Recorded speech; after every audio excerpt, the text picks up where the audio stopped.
All right, so welcome to the Grimm Times podcast. This is our first ever episode. I'm pretty excited to get this one underway. I am Jeff Jarman, the host, and my co-host, Skylar Sylvie. Go ahead and say hi, Skylar.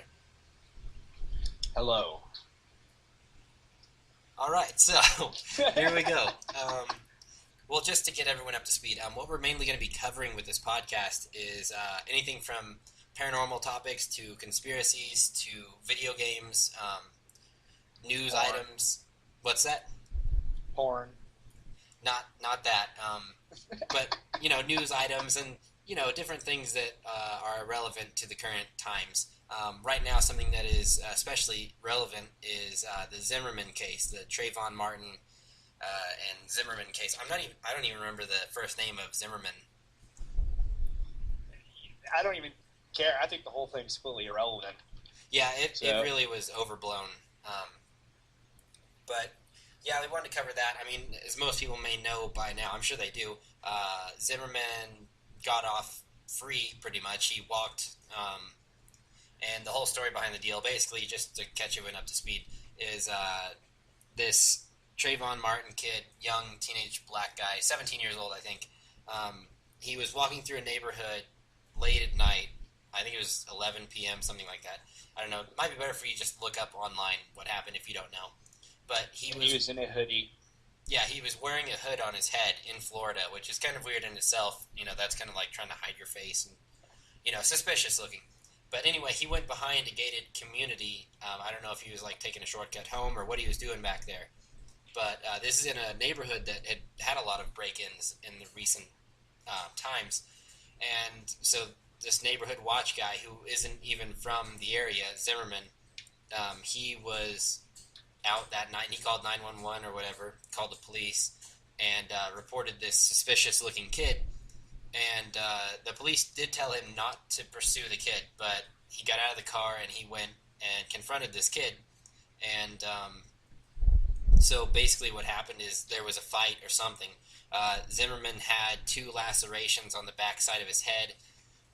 He was bleeding from the nose when the police found him, and the back of his jacket was wet with grass stains, like he had been on the ground.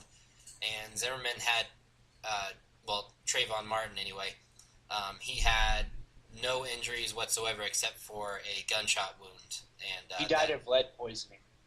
Yeah, so that was what killed him. And then they went to court and all that stuff, and it was a long trial. I guess all the jurors were white. I don't know if that was, on purpose or how that whole deal worked out. But, Skylar, I'll let you go ahead and give your thoughts on this whole verdict and everything first. The whole situation, really. Well, first off, the whole thing with the jurors being white is partially irrelevant because Zimmerman was not white. He was like Mexican or something. Yeah, he was. I think he was half and half. But then, secondly, to say this, talk about relevant topics, this being probably one of the more irrelevant topics in the sense that, if you go back in time, just before that, we were all talking about that one guy, which I can't remember his name, it was Snowden. We were all talking about Snowden and how this man was working for the government, like NSA, and he released information saying, basically proving the point that the government was watching people's phones and everything, and their Facebook and crap like that. And that was going on and on and on and on and on. He brought it up, and the government didn't go, that is BS. No, they did one better. They justified it and said, yep, terrorism. Contradict all your freedom with freaking terrorism, And and then some Mexican shoots a African American kid. So the whole thing did. Yeah, that was pretty disappointing. I mean, and plus the fact that it got so much major media coverage. I mean, stuff like this happens all the time, and it gets no real recognition at all. There was actually a post on Facebook a while back. It was about some girl named Autumn, I think, and she was a little white girl. I don't know if she was 14 years old, maybe 14 or 16. I'm not sure, but I think it was 14. Yeah, and she was confronted by 2 African American teenagers. They were brothers, and some sort of conflict over like bicycle parts. And the girl didn't want to give up her bike for parts or something like that. And these two boys murdered her and stuffed her body in a trash can. And Yeah. you don't see anybody with like Justice for Autumn shirts, or you don't see any rallies out there for it. You don't see any of that stuff because it didn't get any coverage at all. And if it had been two white boys and a black girl, then it would have been considered a hate crime. Yep. And it's kind of ironic, we live in a, I don't know, it's in my opinion, the whole race thing is long since kind of irrelevant. You got all these African American people complaining over something that happened like 150 years ago to this day, that had nothing to do with them specifically, but their forefathers from however, 150 years ago that enslaved themselves for the white man. And then now the white man's being victimized for that. And now we're forever in penance for, something like that. We split and divide each other over like race. What I don't understand is why can't it just be, there's no white, no black, no Mexican, no gay, no straight, no Christian, no atheist. It's all just considered under one thing, which is American. Seriously, make life really simple. The whole get Asia and consider us all American. Yeah, there's no division. It's just okay. It's like this guy, is treated exactly the same as the guy. The black man is treated completely the same as the homo guy or homosexual guy next to him. Problem solved. Yeah. Okay, so there's no like, oh my God, this black guy killed this white girl. It's more on the lines of, hey, this guy killed this girl, or Zimmerman killed this guy, Martin. Instead of, oh, this Mexican guy just, went completely out of his way to shoot this kid. I think there was something along the lines of like he suspected of stealing chips or something, and it's like, oh, cool, he steals chips, shoot him in the head. And so I mean, that's how it's portrayed as it happening. Zimmerman was the bad guy throughout the whole thing. And any thought to the contrary on the news was complete insanity. And the fact of the matter is, it is insanity to sit there and focus on one particular perspective of a situation that you weren't even personally there the witness to begin with. Yes, it was probably stupid of the guy to pursue the guy after the cops specifically told him not to, but on the other side of the coin, I really don't care. The fact is that, again, as you said, this happens continuously, on and on and on, and yet they throw a fit over one particular incident, which just comes off as nothing more than a political propaganda whitewash to cover up everything else that's going in the background. I mean, let's not forget about the drones that are circling American soil, or the 4 Americans that were specifically targeted and killed by American drones in a foreign country by our own president. I want to move on to that subject here in a minute. Let's wrap up the Zimmerman case real quick, and then we'll actually move on to, like you said, what is important. My feelings on the Zimmerman thing. The kid was definitely a punk kid. I mean, he looked like one. He was in trouble at school all the time. But the kid should not have... And he stole chips. Yeah, and the kid should not have died. That's the bottom line. He shouldn't have died. But he most likely started the fight, is what it looks like, because Zimmerman took all the damage. It looks like he was on the losing end and getting beat up by this kid. But, I mean, honestly, do you think if this kid had won the fight and he hadn't been shot, do you think that beating up a white guy would have made him a better person down the line?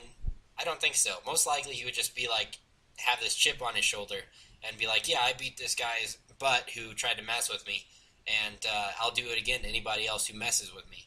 I can do whatever I want, blah, blah. He shouldn't have been shot, he shouldn't have died, but he also shouldn't be able to just beat up some dude and walk away, however it happened. But, I mean, in the end, Zimmerman walked. He's probably going to have something else happen to him. I don't think he's going to live to see 50, honestly, with all the controversy and people out there. Well, if he would have went to prison, he would have just turned into somebody's bitch. Most likely. or stabbed with a pencil. Yeah, he most likely would die in prison, or he might die out here on the streets. Who knows? But I mean, in the grand scope of things, it's just another case. 1 million people in Africa were butchered because they were Christian by Muslim extremist Africans in 3 days' time, and very few of them were killed with guns. Yeah. But I didn't hear about that.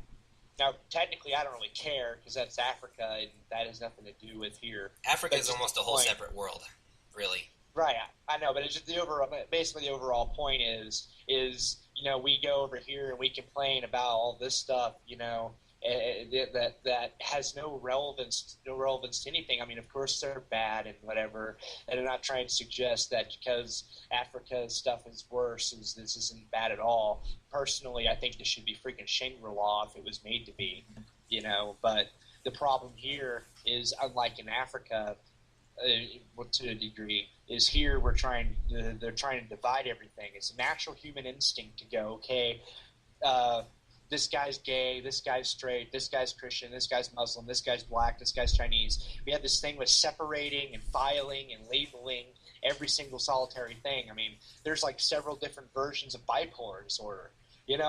So they sit there and they'll list every little tiny itty-bitty little thing and some itty-bitty little, file somewhere. And in the end, it's divide and conquer. United we stand, divided we fall, blah, blah, blah, blah, blah. So as long as we're fighting amongst ourselves, we'll never see what's going on in the background, like drones. Yeah, exactly. This is pretty much the mass media took over this thing, and it's I think really it's one of those stories that's meant to divide people. People are going to disagree on it. It's meant to cause controversy. It's supposed to, make everybody fight amongst themselves. Meanwhile, there's, like Serge Tankian is always talking about, there's the Armenian genocide that's happening right now, and we pretty much pay no attention to that whatsoever. Well, it's not just that. Politics are involved. The government doesn't want to acknowledge it because we'll lose the ally of Turkey. Okay, I'm sorry. I really don't care about any of our allies. I consider it kind of completely irrelevant. Especially Turkey. It's just the fact that, it's like, how hard would it be for a president to go up on the podium and say, oh, by the way, the Turks killed 1 million, Armenians. Ta-da! It's recognized, problem solved, screw Turkey. They can go, yeah, so what? Star Wars was shot in Turkey, okay? And, that would be kind of depressing. It's like probably the only bad point. But yeah. realistically, in the government's opinion, the reason they don't want to lose Turkey is because it's a valuable point to conquer the rest of the Middle East. It would be so much more difficult to go all the way around past India, to go into other freaking countries, go through other freaking countries to get to whatever parts of the Middle East they're wanting to get to. So Turkey is a valuable little pivot to get to other places. And that's one of the reasons they don't want to do it. Yeah. And of course, in my opinion, I think all troops should be brought back, all jobs that are outsourced should be brought back, and our country should be completely America-centric, where basically, 10 million people died in China. Well, then all that means to us is 10 million people died in China. Yeah. I don't believe in exporting to assist these other countries, because every time we assist somebody with anything, it's never just out of the kindness of our country's heart. It's out of, well, what do we get out of it? Yeah, and that's how the whole world is. I mean, everybody's going to look out for themselves in the end. Mm-hmm. So, yeah, I mean, I don't know. We could go really broad with that topic. I mean, I think... bottom line, we just need to focus on the important things. I mean, every human life is important. None are, I'm not saying it's not important. I'm not saying that, nobody should feel bad about it. There's a lot that we could delve into with that whole subject. I mean, between, gun rights and the NRA and all these different national security measures that they could take in the future and all this stuff. Yeah, I mean, or the freaking people in the Middle East, I think it's Saudi Arabia, pretty certain, or Iran, one of the two. It's like, you can't have beer because it's against the Quran. Well, that's definitely not a separation of church and state. I mean, we're probably the only country that really does have that. Oh yeah, we have that. Right. We have that about as much as, I have a vagina. Yeah, well, I mean, that's true, too. I mean, I always wonder about that sort of thing, like the president being sworn in on the Bible. I definitely think it's a good thing, just from my own personal beliefs, but I don't see Okay. how that's a separation of church and Well, state. well, here's a better question. If the guy puts, what is it? He puts his left hand on the Bible, raises his right hand. Is that it? I think so. What if he puts his right hand on the Bible, raises his left hand? Or what if he turns the Bible upside down and puts his left hand on the Bible, or right hand on the Bible, and holds his left hand? Or what if they rip pages out of it, turn the Bible upside down, put their left hand on the Bible, or right hand on the Bible, and raise the left hand? Is God really going to care if they're assuming there was one? I mean, that's the whole point. Is he really that particular? You must put your hand on the Bible in this specific manner and raise this specific hand in order to be sworn in as a presidency that's in direct contradiction of its own freaking constitution, and the act of just simply, swearing on the Bible to begin with. Yeah, exactly. I mean, I don't know if it. I don't know who came up with that whole idea of swearing in like that. I don't know if it's even a good thing, really, in God's eyes, to swear on the Bible, but that's how they do it. I don't even know when they started doing that. Did George Washington do that when he first became president? Hell, I don't know. I wasn't there. I haven't really brushed up on my history lately, but I know that all our forefathers are basically worshipped, and they were all slave owners, and then they grew pot or hemp or whatever you want to call it. yeah. Well, I mean, they wanted Washington to become king. Supposedly, and whatever. Well, yeah, that's what we were taught in school. Who knows if that's actually correct? But I mean, It's like, here's what I want to do: is swear in as president. Okay, I want to put my right hand on my nuts and pee in a shoe. so you basically you're putting in your bid to become president right now. Yeah, pretty much. And I'm basically trying to say, I make probably the worst president, in the sense that I am completely unqualified, and I was born in America, so I must be disqualified automatically because of recent events. Totally different topic of discussion. Yeah. Anyway, but besides that, okay, all my opinions on it are completely in contrast to pretty much everybody that runs for president ever. I secondly am not a multi-freaking millionaire elitist. Lunatic with the sole obsession of power, and most importantly, two most important things: I'm not married, nor will I ever be. And as far as a White House dog, I wouldn't have one. I'd have a White House cat. Cats are better. All right. Well, on that note, we got to start wrapping it up here. Thank you for listening to the whole podcast. If you are hearing this, that means you did listen to the whole podcast. So thank you for that. And we'll have the next episode coming up shortly. I mean, I hope to do these weekly. I think we could put one out every week. I don't see any problem with that. Toga parties. I don't know about that one. I do. Even like a random toga party song in the background. Oh, yeah. But, all right. Well, this is the end of the first Grimm Times podcast. Go ahead and check out the Facebook and all that stuff. And check out our personal pages, too, Jeff Jarman and Skylar Sylvie. Thanks for listening, and we'll catch you next time. Yeah, go away.